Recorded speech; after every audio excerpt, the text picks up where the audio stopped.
16 ઓગસ્ટના રોજ એ આપણે નેપાળની ટૂર માટે રવાના થયેલા છે અહીંયાથી આણંદથી, અને છેલ્લો એમનો કોન્ટેક્ટ લાસ્ટ રવિવારના જ દિવસે થયો હતો, પણ છેલ્લા 3 દિવસથી કોઈ કોન્ટેક્ટ નથી.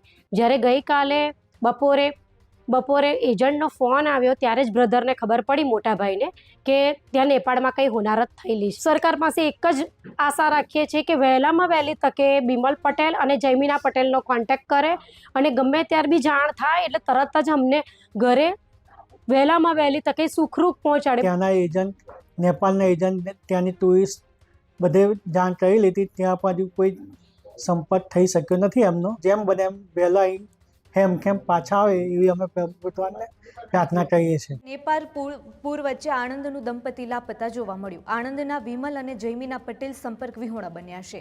16 ઓગસ્ટે દંપતીએ નેપાળ ફરવા માટે ગયું હતું. નમસ્તે નેપાળ ટૂરથી વિમલ અને જયમીના નેપાળ ફરવા માટે ગયા હતા. નેપાળ બાદ માનસરોવર યાત્રાએ દંપતી જવાનું હતું, જેમાં ચાઇના વિઝા લેવા માટે એમ્બેસી પણ દંપતી પહોંચ્યું હતું. પરંતુ પૂરગ્રસ્ત વિસ્તારમાં ચીનની એમ્બેસી આવેલી છે. ગત રવિવારે પરિવાર સાથે દંપતીની વાત પણ થઈ હતી, અને ત્યારબાદથી દંપતીનો સંપર્ક તૂટ્યો છે. આણંદના દંપતીને લઈને હાલ પરિવારજનોમાં ચિંતાનો માહોલ પણ જોવા મળી રહ્યો છે. નેપાળ પૂર વચ્ચે પરિવારજનોની ચિંતામાં સતત વધારો પણ જોવા મળી રહ્યો છે. વિમલ જયમીના પટેલની શોધખોળ માટે તંત્ર પણ સક્રિય હાલ જોવા મળી રહ્યું છે.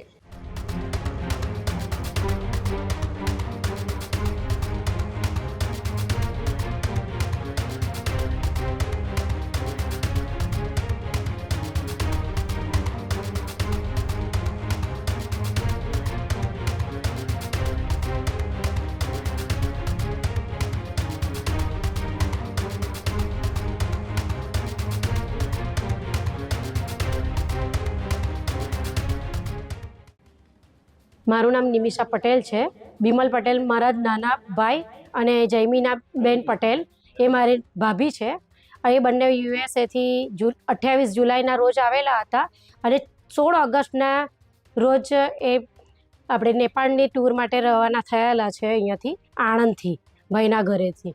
અને ત્યાર પછી એ લોકો 10 દિવસ નેપાળમાં જ ફર્યા, અને છેલ્લો એમનો કોન્ટેક્ટ લાસ્ટ રવિવારના જ દિવસે થયો હતો. વચ્ચે જ્યાં પણ ફરતા હતા ત્યાં એ લોકો વિડીયો કોલિંગથી અમને બધાને દર્શન કરાવતા હતા, એટલે અમે એ રીતના એમના કોન્ટેક્ટમાં રહેતા હતા. પણ છેલ્લા 3 દિવસથી કોઈ કોન્ટેક્ટ નથી. જ્યારે ગઈકાલે બપોરે એજન્ટનો ફોન આવ્યો ત્યારે જ બ્રધરને ખબર પડી, મોટા ભાઈને, કે ત્યાં નેપાળમાં કંઈ હોનારત થયેલી છે, અને ત્યાર પછી એમનો કોઈ કોન્ટેક્ટ થયો નથી. અને બીજું એ કે એ લોકો પરમ દિવસ એટલે કે મંગળવારની રાતના નાઇટમાં તિમુરામાં રોકાણ કરેલ છે, અને હોટલનું નામ છે ત્રિમુરા શેરપાલ, એવું કંઈ હોટલનું નામ છે. હા, શેરપાલો કે એવું કંઈક હોટલનું નામ છે, પણ એ હોટલના નામ સાથે છે કે એ લોકોએ રોકાણ કરેલું છે. બીજું કે અમે સરકાર પાસેથી ફક્ત એક જ આશા રાખીએ છીએ કે એમને 11 વર્ષનો એક દીકરો છે જે યુએસએથી એમની સાથે જ આવેલો, એ અત્યારે આણંદ અમારી સાથે છે, બધાની સાથે, ભાઈની સાથે.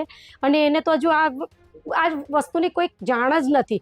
એ બાળકને કશી ખબર જ નથી કે એના મધર ફાધર અત્યારે ક્યાં છે, શું છે, કશું જ ખબર નથી. અત્યારે તો અમે બધા છીએ, પણ પછી શું?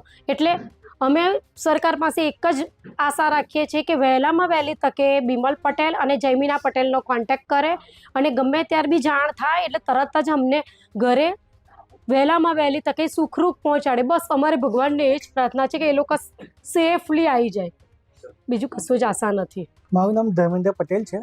હું અહીં આણંદમાં રહું છું, અને મારો જે બ્રધર છે 28 જુલાઈ અહીં ઇન્ડિયા આવ્યો હતો અમેરિકાથી, અને એની વાઈફ અને એનો સન 3 જણ અહીં અમેરિકાથી આવ્યા હતા.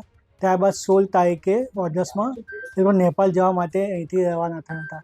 ત્યારબાદ 10 દિવસના રોકાણ બાદ નેપાળના એ આપણે ચાઇના બોર્ડર ઉપર માનસરોવરની યાત્રા માટે પેલું ઇમિગ્રેશન કરવાનું હતું, એના માટે 26 તારીખે ઊભા હતા.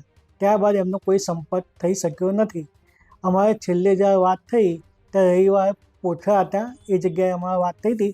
એ પહેલાં એને જ્યારે બી અમને દર્શન કરાયા હતા, જે મંદિરોમાં ગયા હતા નેપાળમાં ફરવા, એ બધે અમને દર્શન કરાયેલા. એ વખતે અમારી વાત થતી હતી 2 દિવસે, પણ ત્યારબાદ અમે કાલ સવારથી અમારો કોઈ સંપર્ક થઈ નહીં શક્યો. એનો એજન્ટનો ફોન આવ્યો, એના માટે અમને ખ્યાલ આવ્યો કે આવી રીતે એ લોકો ફસાયા છે. ત્યારબાદ અમે ત્યાંના એજન્ટ, નેપાળના એજન્ટ, ત્યાંની ટુરિસ્ટ બધે જાણ કરી લીધી, ત્યાં પણ હજુ કોઈ સંપર્ક થઈ શક્યો નથી એમનો.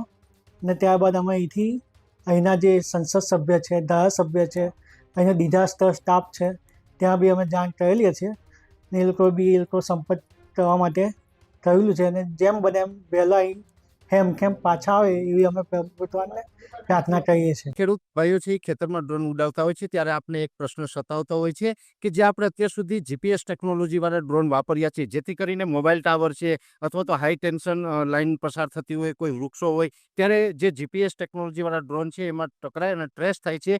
પણ એગ્રીઓન લાવ્યું છે GNSS ટેકનોલોજી ડ્રોન, જેથી કરીને એ ડ્રોન છે એ કોઈ જગ્યાએ ટકરાય નહીં, પોતાની રીતે જ ડિસિઝન લે છે અને મૂવ થઈ જાય છે, જેથી કરીને GNSS ટેકનોલોજી ડ્રોન છે એ વાપરવાનો આગ્રહ રાખો. હજુ સુધી તમે અમારી ચેનલને સબસ્ક્રાઇબ નથી કરી તો અત્યારે જ ન્યૂઝરૂમ ગુજરાતને સબસ્ક્રાઇબ કરો, ફેસબુક અને ઇન્સ્ટાગ્રામ પર ફોલો કરો.